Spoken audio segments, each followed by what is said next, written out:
Quero dizer que no dia 8 de outubro eu havia colocado um requerimento com a mesma finalidade de instalar quebra-molas na referida localidade citadas.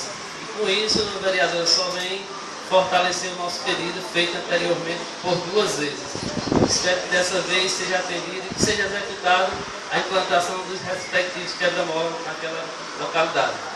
Eu quero iniciar aqui, dando continuidade ao pronunciamento, qual estou fazendo, gostaria aqui de falar sobre a atual administração que aí está instalada.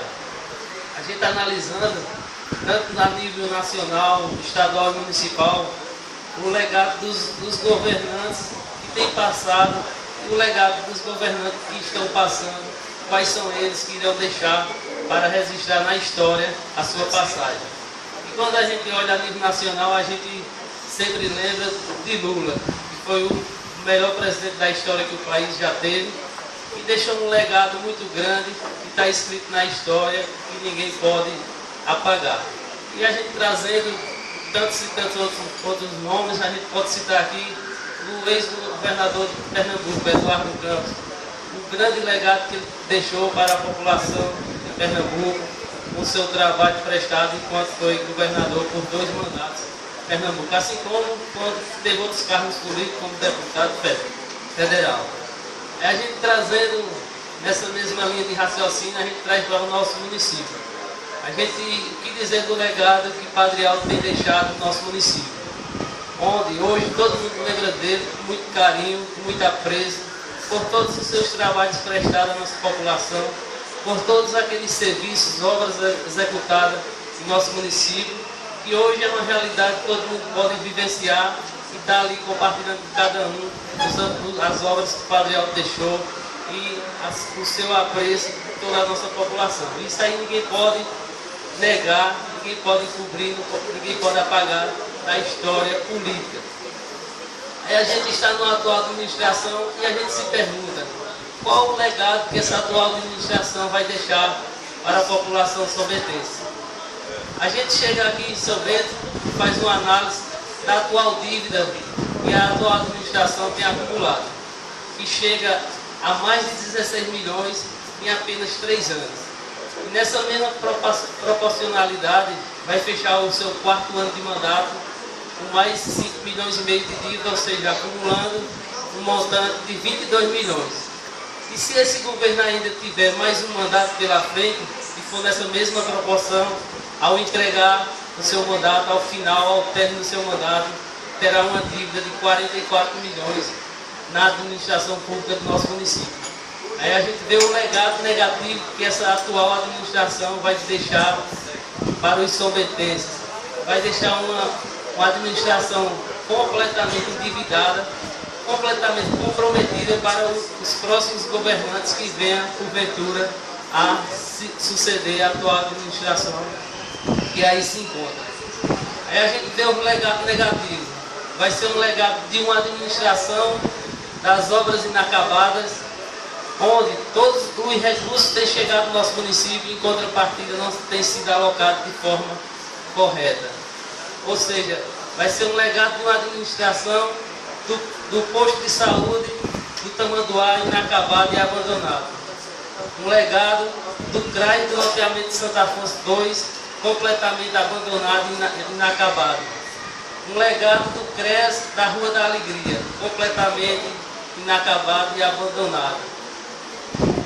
Um legado do posto de saúde da Rua dos Terreiros, que se encontra também na mesma situação, inacabado e os recursos já chegaram. Da escola do Damário Braga, que está inacabada e já chegou inúmeros recursos e não foi executado.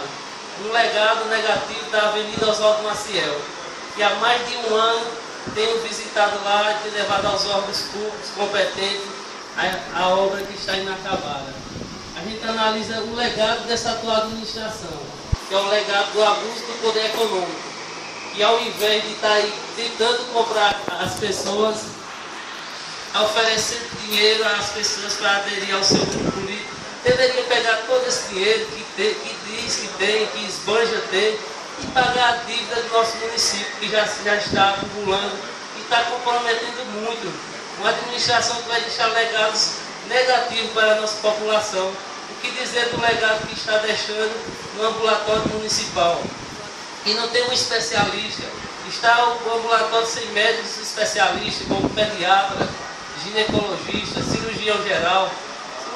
Se um sobentense necessitar de fazer uma cirurgia de um sinal, de uma hérnia, tem que ir para outro município. Esse é um legado que a lista é grande demais, a gente for citar aqui, um legado negativo. Tenho certeza que todos os gestores, seja ele a nível municipal, estadual e nacional, jamais queria carregar um legado negativo desta forma, onde só envergonha aos sobentenses ter uma administração completamente ultrapassada, que a todo dia tropeça em suas próprias pernas. Isso é o reflexo de uma administração que não soube planejar. É o reflexo de uma má administração que não soube usar e alocar seus recursos de forma correta. Porque, como já disse, volto a repetir aqui, é um legado negativo. O que dizer do plano de governo, que se prometeu muito no plano de governo e na prática não se fez praticamente nada? Legados negativos como esse que essa atual administração está entrando para a história, eu tenho certeza que nenhum governante gostaria de carregar, gostaria de escrever na história do município de São Bento do Una. O que dizer das promessas dos concursos públicos do município, que até hoje nós já estamos há 3 anos e praticamente 4 meses de administração e sequer teve uma preocupação para a realização do concurso público. Mais um legado negativo, entrando para a história como, nos últimos 20 anos, o único gestor a passar pelo município e não realizar o concurso público. E a gente vê a importância que tem numa administração a realização de um concurso público. Por quê? O concurso público, de fato, vai dar igualdade àqueles que vão competir a uma vaga. Vai ser ingressado aquele que realmente, de fato, tem capacidade. Mas a atual administração acha melhor não realizar concurso público, agredindo a democracia, agredindo aqueles anseios da população que quer, de fato, ter uma oportunidade de ingressar no cargo público através da sua competência, através da forma mais correta possível. Infelizmente, estamos vivendo tudo isso no município de São Bento do Una, que está completando seus 156 anos e deveria ter um gestor à altura da história de São Bento do Una, à altura dos cidadãos que moram no nosso município, à altura daqueles que realmente têm lutado para trazer o bem ao nosso município. Eu lamento muito estar vindo à tribuna cada vez que tem a oportunidade para relatar os pontos que a administração tem acumulado ao longo desses 3 anos e praticamente 4 meses de administração pública. O que dizer daquelas gestantes que precisam do atendimento aqui no nosso município? Chega no ambulatório e não tem um ginecologista. Quando se pede exames de toxoplasmose e tantos outros exames fundamentais e essenciais para a saúde da mulher, da gestante do nosso município, e chegando a ir atrás, não encontra os serviços básicos que deveria ter. Aí a gente analisa a dívida de mais de 16 milhões. Como foi que se contraiu uma dívida tão alta, se a gente olhar para os serviços básicos do nosso município, não tem nada de qualidade? Porque a gente, como eu mesmo citei aqui, não tem saúde no ambulatório, não tem especialista, a gestante fica à mercê de sorte, e a gente lamenta muito, não só pela gestante, mas sim por todos os cidadãos sobentenses, e esperava de uma administração pública o mínimo que fosse feito o básico, mas infelizmente nem o básico no nosso município é feito. A gente lamenta muito por tudo isso, e sem contar as perseguições políticas que a atual administração faz por quem se opõe ao seu governo. E, inclusive, eu quero relatar aqui um fato muito triste que aconteceu aqui no município de São Bento do Una. Se a gente chegar aqui para falar para um cidadão, ele vai pensar que nós estamos vivendo em Cuba, estamos vivendo em outros países que têm o desrespeito à democracia. Quero aqui ser solidário com a vereadora Fátima e a vereadora Cícera, as quais fizeram seus papéis de vereadoras, fiscalizando o dinheiro público do nosso município que realmente estava sendo feito, ou melhor dizendo, o que realmente estava deixando de ser feito. E foi a visita à escola José Pedro, lá nos Quilombolas, onde as mesmas na semana passada estiveram lá, encontraram a escola sem merenda escolar para aquelas crianças que lá frequentam. Isso é um absurdo acontecer na administração pública. Poderia faltar outras coisas aí essenciais, como um cargo para o marido dela, que recebe 5 mil reais, ter sido implantado esse dinheiro na merenda, numa previsibilidade de quando vier a faltar, colocasse essa merenda escolar lá. E o que mais chama a atenção, além disso, é que as vereadoras foram, nessa semana agora, mais ou menos 8 dias após a primeira visita, foram lá verificar se realmente tinha merenda escolar, se realmente tinha sido sanado aqueles problemas. E vocês pasmem para o que eu vou dizer aqui. Quando as vereadoras chegaram lá, estava na porta, no portão da escola, no cadeado, e as funcionárias informaram as vereadoras que elas estariam impedidas de adentrar aquela escola para exercer o seu trabalho, para exercer a sua profissão. E tinha vindo ordens de superiores. E essas ordens superiores, todos nós sabemos de onde é que partem, que é da senhora prefeita e da secretária de Educação. Que agressão essa secretária e que agressão essa senhora prefeita tem feito com essas vereadoras num ato desse desrespeitoso, numa atual administração, no pleno século XXI, está com essas práticas que só é praticado em Cuba e em outros países que não têm sua democracia respeitada. Foi registrado em diversos blogs, está aqui Josué, do blog Paredão do Povo, e Roberto Almeida, e as vereadoras vão tomar ainda as providências cabíveis diante dos órgãos competentes para que o serviço do vereador seja garantido, o serviço de fiscalizar o dinheiro público, porque o vereador nada mais, nada menos, as quais estavam envolvidas nesse assunto, estavam ali para fiscalizar se realmente o dinheiro público estava sendo bem investido, se realmente aquela escola estava sendo atendida como diz a legislação. E, infelizmente, essas vereadoras foram brutalmente agredidas com esses atos de proibir de entrar numa escola. Ou seja, o vereador hoje, que é oposição, não pode mais exercer o seu papel de fiscalizar, não pode mais exercer o seu papel de ver como é que está andando as coisas do município.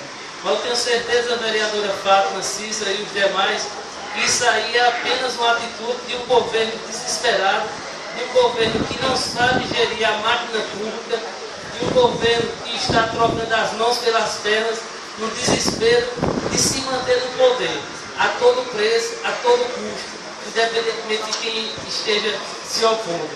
E a gente abre aqui precedentes muito preocupantes, porque eu tenho certeza, o grupo qual hoje eu faço parte da oposição, a gente tem nosso plano de trabalho, a gente estamos aí levando para toda a nossa população. Em nenhum momento nós vamos estar perseguindo as pessoas e obrigando as pessoas a aderir.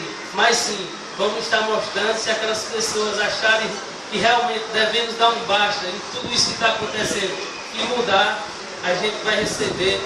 E a gente, chegando a suceder a atual administração, pode ter certeza que nós vamos fazer por onde toda essa dívida e todas as irregularidades que encontrarem no nosso município que sejam auditadas pelos órgãos competentes. Eu creio que o medo dessa atual administração de perder o seu mandato vindouro é com medo de fazerem a fiscalização devida pelos tribunais de conta, o Ministério Público, porque tenho certeza que essa dívida nós vamos saber de fato como foi que foi contraída. Vamos auditar todas essas dívidas para que o dinheiro do povo sometense seja de fato investido aonde realmente vem os recursos destinados para aquela finalidade. Então, não encontro outras palavras a não dizer que o desespero desse governo é grande. Estou com medo que a gente possa descobrir os podres que tem debaixo do tapete. Porque a gente vê aqui quando os vereadores de oposição trazem um assunto para denunciar, eles ficam incomodados. Como aconteceu com o carro do PAC, que há dias atrás aconteceu um acidente. Em acidente a gente lamenta muito, porque geralmente quando acontece acidente tem vítimas. Desde que não seja fatais, seja simples, mas a gente deve ser solidário àqueles envolvidos. Mas vamos ao contexto principal. Se o carro do PAC, vou concluir, senhor presidente, se o carro do PAC no feriado nacional está em outro município, nós que somos fiscal do povo, que somos representantes, cabe a nós saber por que ele estava lá, independentemente de estar incomodando a senhora prefeita ou não. Por quê? Deve dizer aqui a atual administração. E esse carro do PAC não é de poder particular de prefeito, secretário, não, é do povo. Concluir essa vez. E se incomodar em fiscalizar, não se incomodar muito, que nós estamos atentos para fiscalizar todos os desmandos feitos por essa atual administração. Muito obrigado a todos que nos acompanham e até a próxima.